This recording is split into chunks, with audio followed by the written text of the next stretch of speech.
I think it was a joke. It's entertainment. We all know Trump uses unique expressions when he explains things. All right, folks, buckle up, because Bill Maher just torched Trump and the GOP like never before. In 2 brutal segments, Maher lays it out. What we're seeing isn't just some clown show. It's the slow, dangerous creep of authoritarianism. First, he sat down with Al Gore to talk about how seriously we've fallen from the days when leaders actually respected elections, warning that ignoring the early signs of dictatorship is how you lose a democracy without even realizing it. And then, boom, Maher unloads with a new rule, tearing into Republicans who keep brushing off Trump's dictator fantasies like they're just jokes. Flirting with fascism leads to sleeping with it, and Maher isn't pulling any punches this time. Stay tuned, because this breakdown gets heavy, it gets real, and it might just be the wake-up call America needs. Now, Senate Majority Leader John Thune says when Trump talks about running for a 3rd term, he's having some fun with it, probably messing with you.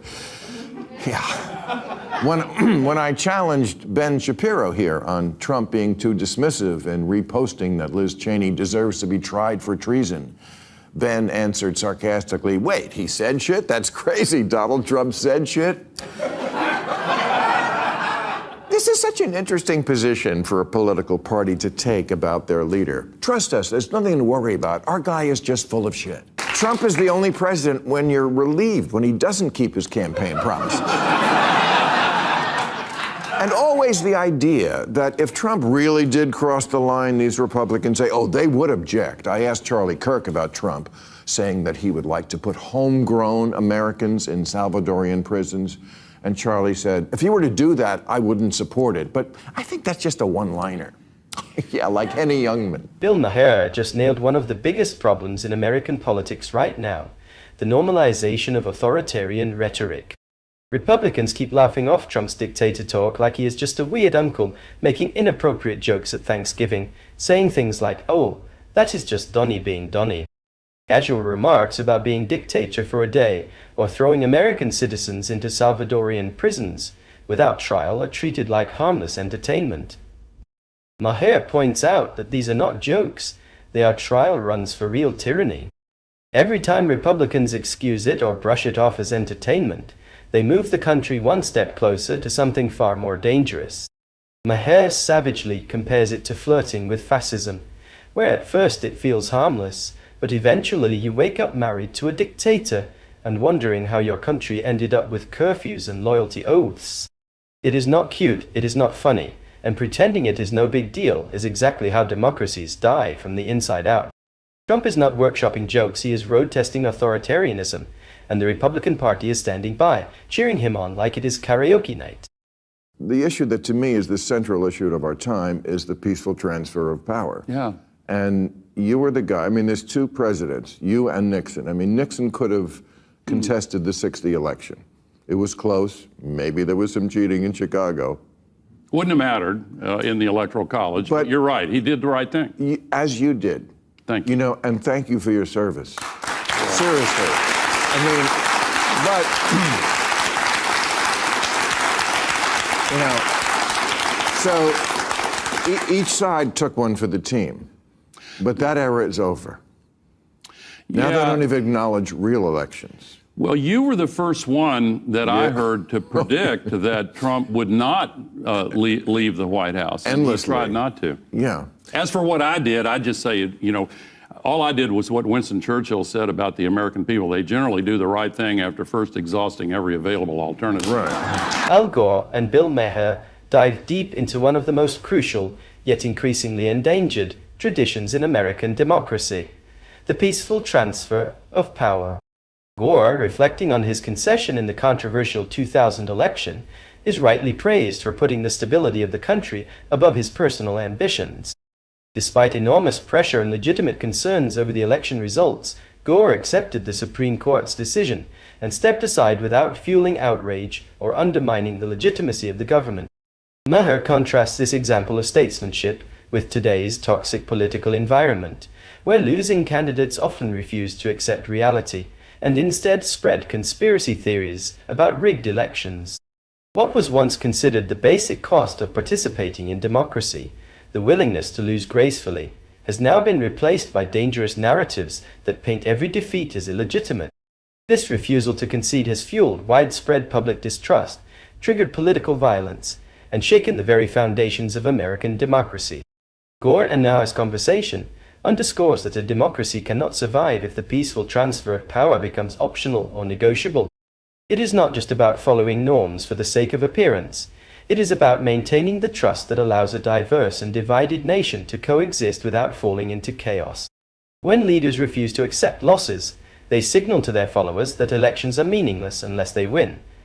And once that idea takes hold, the door to authoritarianism, civil unrest, and political instability swings wide open.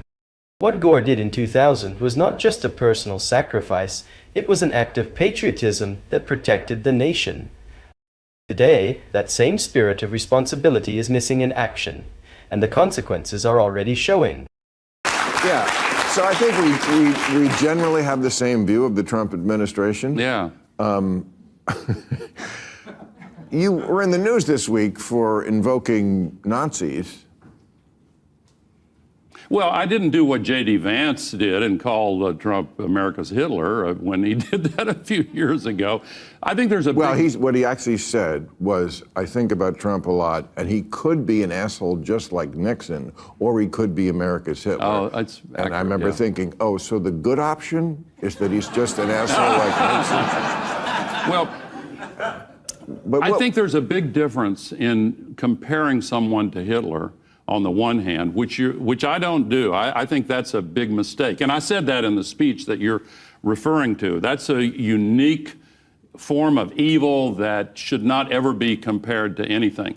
But we are not living up to our responsibility to our Constitution if we don't remain alert to warning signs that we know from history, not only from the Third Reich, but from a whole series of strongman dictators. When they start trying to tell people what to think, when they start trying to expand their power so that they push the Congress around, push the judiciary around, and try to consolidate dictatorship, the first steps on that road are ones that we should see as warning signs. During their conversation, Al Gore and Bill Maher tackled the sensitive but vital issue of historical comparisons in politics, particularly when it comes to authoritarianism. Gore is careful to draw an important line.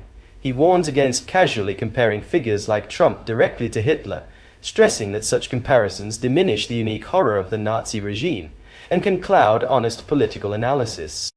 However, Gore makes it equally clear that ignoring the early warning signs that have historically led to authoritarian regimes would be just as reckless. He outlines the classic markers that citizens must recognize, such as efforts to control public thought, to undermine independent institutions like Congress and the judiciary, and to concentrate more and more power within the executive branch.